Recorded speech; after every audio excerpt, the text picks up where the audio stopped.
A very good morning, good afternoon, and good evening from wherever you are watching. Welcome to Vito Africa, and this is People, Power, and Politics, brought to you by Emmanuel, Gona. And today we are going to talk matters youth in leadership. And guess what? We have a guest in the studio. Karibu sana. Asante. Kwa majina naitwa Leakin Mokeira, and first of all I want to say thank you so much for this opportunity. It's a nice platform where people get to raise their voices on about youth and leadership. Yeah, so I'm a filmmaker by profession, producer, some other skills with videography and editing. Welcome sana karibu sana. Na leo kama tulivyosema, we'll be talking about matters youth in leadership. Yes. Of course, this is Kenya, na unajua recently we had the general elections.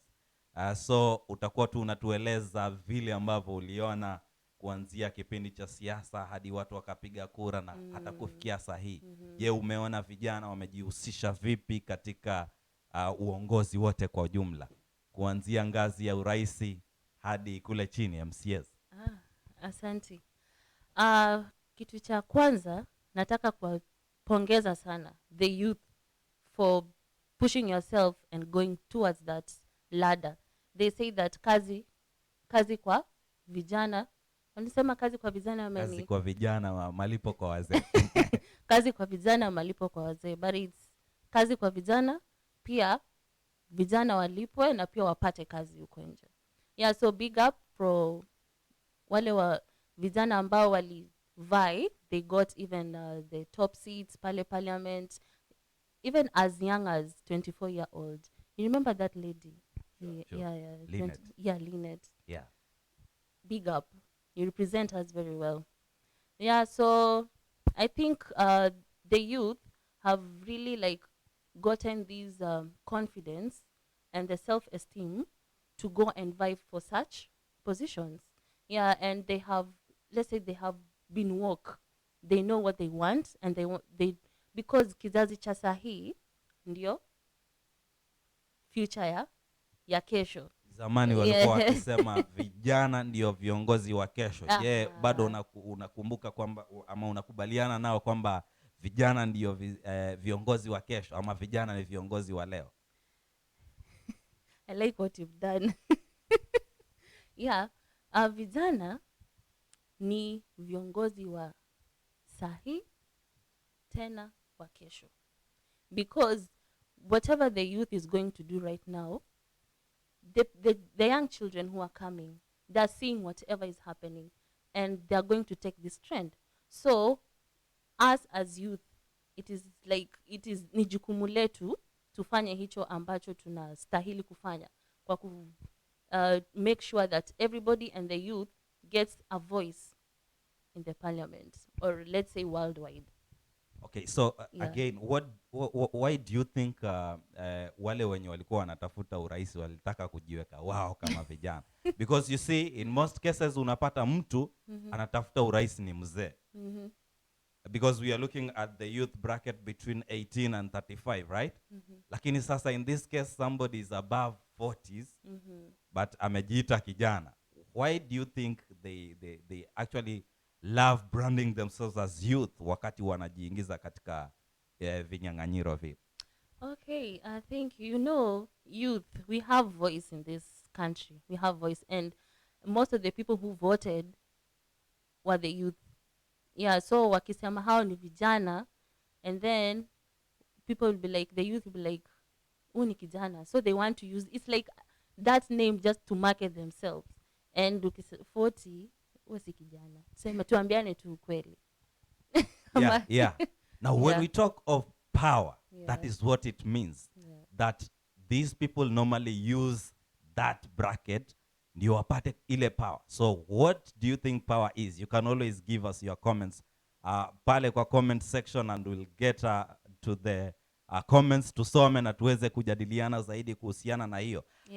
Coming back to you, wakati watu wakitafuta zile kura katika ngazi ya urais, I'm really interested in that. Do you believe that ni wazee peke yao ndio wako na uwezo wa kuongoza nchi, ama pia vijana? And in this case strictly vijana, that is between 18 and 35, can't we have a president ambaye ako katika hiyo age bracket? Do you think it's possible? It is possible if we decide to take the world and move on how the world is taking us.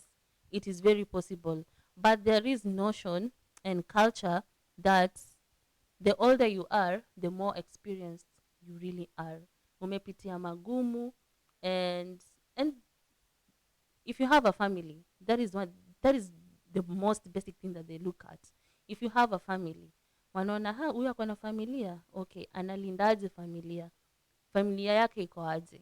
So how you treat your family is how actually they see you are going to treat the country.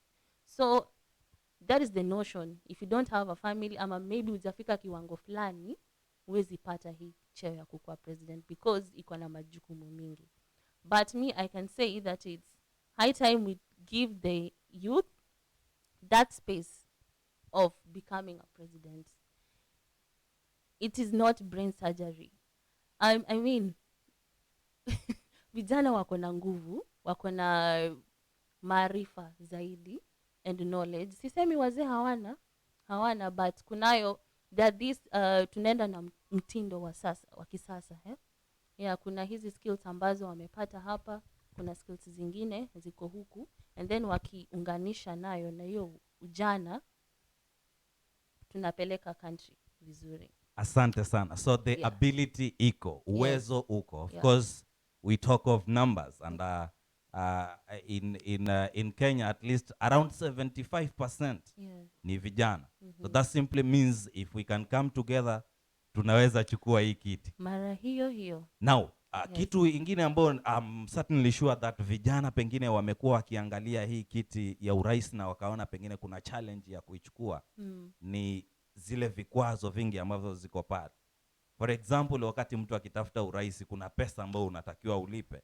Wewe unaliangaliaje swala hili? Can't we maybe come together tukaamua kama ni tusimamishe pengine Leakin leo, pengine tumchangie kama vijana, vitu kama hivyo? Unaona kana kwamba hizo si barriers zenye zinaweza fanya vijana wakakosa kuingilia katika masuala hayo ya uongozi na siasa? Yeah, that's true, baby. One of the barriers that are hindering, let's say that the youth are really facing when like wakivai, it's financial support or anything. Yeah, so during the elections that we had in 2022, there were many, I saw many youth working under independent candidates, and in Westlands, let me just niseme, in Westlands Nairobi, I could see this alikuwa mtu wa bodaboda.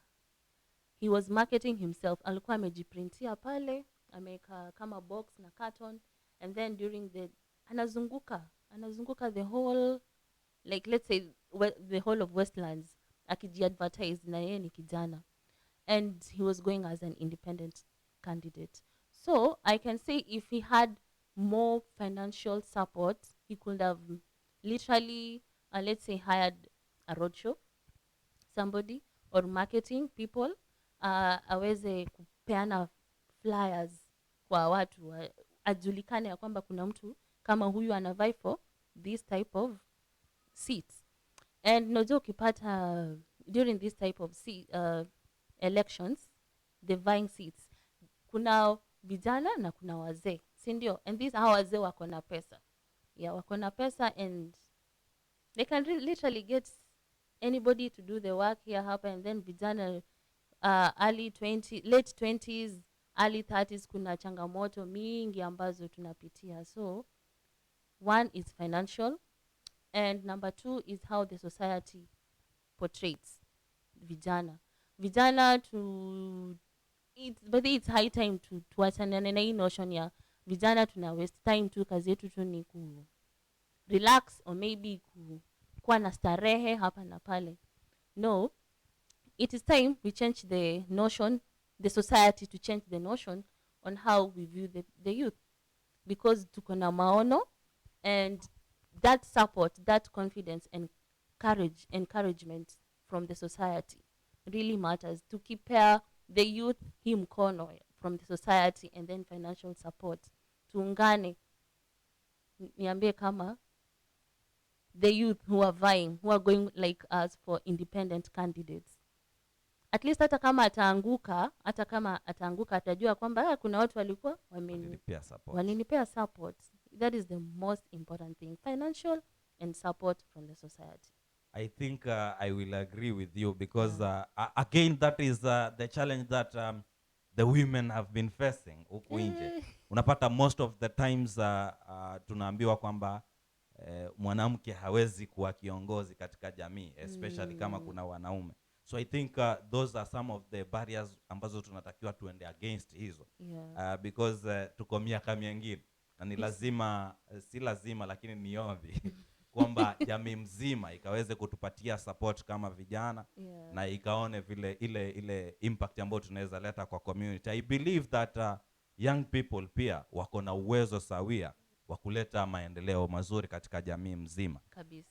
So wakati tukimalizia, ni unaonelea kwamba wakati tunasonga, wale vijana ambao wamebahatika kuingia katika pengine bunge, na unafikiria pengine ni matarajio gani ambao tunaweza kuwa nayo sisi vijana walio kule nje kutokana na wale ambao sahihi tunasema walipenya? Kupenya. By the way, mlipenya. Yes, the people. Let me just take this as a moment of silence and just say, I voted personally, and I voted for a youth candidate. Wherever county I was coming from, I voted. And I saw the manifesto was to bring change to the society, not just now, but even for the future. Hata kama utamaliza 5 years with your manifesto, kuna mwingine ataingia aendelee na manifesto yake, lakini utakuwa umefika mahali. Wenye walipenya, wenye mulipenya, just stick to the manifesto. It's not all about money. Yeah, we are like, for the youth, we are really vying for these seats because we want to see change and progress in our country. So, fanya manifesto yako, let it happen. Let's see what are you doing the work. We are the citizens. We gave you power. And in some countries, not actually, it's not in some countries, people, if only people, the citizens, knew the amount of power that they have. I really wish, I don't know, usikate, but I'm just going to say this. I really wish the people knew the type of power that they have. They can really impeach somebody if it's not working just by kugoma na kwenda. There's this country, I can't really remember, but it's in the Asia. A president was not delivering. Do you know the people united and they said, no, we are not going to take this anymore. Waliandamana moja kwa moja hadi State House. I think that is what we also expect, especially kwa wale ambao pengine hawakuweza kufanikiwa kuingia katika vile viti. Nafikiria itakuwa matarajio yetu, kwa sababu ule ni uongozi, haikuwa siasa, kwamba wawe katika mstari wa mbele kuhakikisha wale waliopata zile nyadhifa wanaweza kudeliver. Na kama watakuwa hawajaweza kufikisha yale ambayo yamekuwa ni matarajio ama matakwa yetu, basi itakuwa ni jukumu la wale waliokosa kuungana na wananchi kwa ujumla kuhakikisha tunaweza kuleta mabadiliko. I think in Kenya also the constitution allows us. Ni vile tu wakati mwingi pengine tunakosa kufuatilia, tunasema tumekuwa na notion ya kwamba miaka 5 si mingi, atamaliza aende. Lakini in real sense I think when we talk of change, change ni sisi wenyewe. Wakati wowote tunapotaka kuleta mageuzi ama mabadiliko, na tukija kwa pamoja, lazima mabadiliko yatafikia kabisa. Pengine wakati tukimalizia tena, ni kuulize una maoni yapi na ushauri upi kwa vijana wote sasa kwa ujumla, either wawe wako kwa siasa, kwa sababu wakati mwingi vijana huonekana kwamba siasa ni za watu fulani. Wanadhania pengine ni tabaka fulani ndio limewekewa ni siasa ama uongozi. Je, unaweza kuwa na ushauri upi kwa vijana wote kwa ujumla? Okay. Leadership is actually, it's a calling. Leadership is a calling. Not everybody can be a leader. Yeah. But kuna hiyo, if you know that you can, like, it's your calling for you to be a leader, take that step usiogope, ungana nao, ungana na watu ambao wanakupea support financially, morally, the society wanakupea confidence. Chukua hiyo jukumu, and everybody can be a leader. Yeah, that is what I can say. And I remember wakati mwingine wanasema we have a born leader and yeah. Kuna leaders na kuna being a boss. There are two, kuna hizo differentiation. So we do not expect watu wakuwe mabosses. We are talking of leadership. Wakati unapodhania pengine wewe hukuzaliwa kiongozi, basi jibidishe usome, uwe kiongozi, kwa sababu wakati mwingi katika jamii yale mambo ambayo yanatokea katika jamii ndio yanakukuza kuwa wewe kiongozi. Labda sasa pengine neno lako tu la mwisho, na wakati ukipiana neno la mwisho pia nitaruhusu upiane pengine contact zako, wakati vijana ambao wamekusikiza pengine watakuwa wanataka kukufuatilia zaidi. Kwa sababu pia wakati tukiongea pale ulikuwa umetanguliza kwamba wewe kuna vitu fulani hufanya, pengine mtu atakuwa na uhitaji wa services zako pia. Pengine ukipiana neno lako la mwisho utatusaidia na zile contacts zako, kama ni YouTube channel ama ni wapi ambapo tunaweza kupata kwa urahisi. Asante. My last word to the youth is to say that let us unite, let us reason together, and let us bring change to the country. And I have a YouTube channel, Leakin Mokeira. Yes, at Leakin Mokeira. That is my YouTube handle. Utangalia hapo chini, my name is going through the scroll, Leakin Mokeira. You can go there, show your sister some love, subscribe, comment, like, and share. It's all about support. Thank you. Wonderful, wonderful, wonderful. Thank you very much, Leakin. Yes. Na usikose kusubscribe kindly. Utapata content yake ni mzuri sana. Ameongelea vitu vingi ambavyo ni vya manufaa kwako wewe kama kijana na jamii mzima kwa ujumla. Vile vile usikose kusubscribe katika channel yetu ya Vito Africa. Leo ikiwa ni Jumatatu, kama kawaida huwa tunakuletea People, Power and Politics, na inaletwa kwako na mie Emmanuel Gona. Hadi wakati mwingine, bye.